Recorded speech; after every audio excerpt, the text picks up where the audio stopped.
Greetings and salutations, ladies and gentlemen. My name is Ruben and you're watching WabsTalk videos. I have a question for you. What is a rhythm?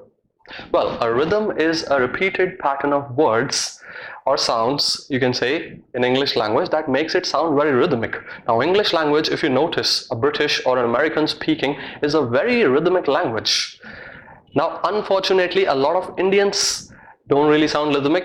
They can speak fluently, but they don't really sound rhythmic. They sound flat, more or less. But the key to speaking good English is to speak it clearly with rhythmic patterns and with the right tone, with the right intonation, and of course fluently. So let's understand how to use rhythms in English in this chapter.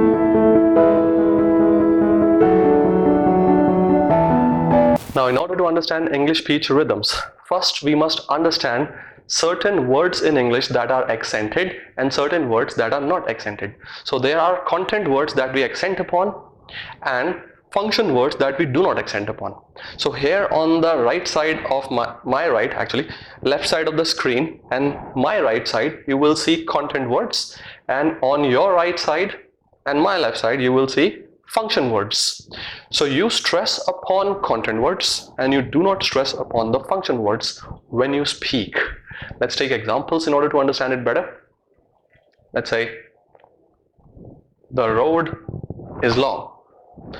I repeat, the road is long. So if we put T to the function words and we put tum to the content words, the rhythm will go like this. T-tum, T-tum. The road is wet. T-tum, T-tum. I hope you noted that I accented the content words and I didn't accent the function words. Let's take another example. His bus may be late. His bus may be late. The rhythm goes like this. T-tum, T-tum. T-tum, T-tum.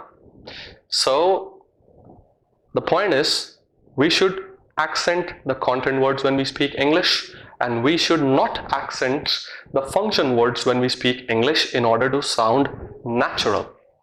So in this lesson, that's all that it is. I'll meet you with more such lessons. Thank you for watching and subscribe us. Thank you so much.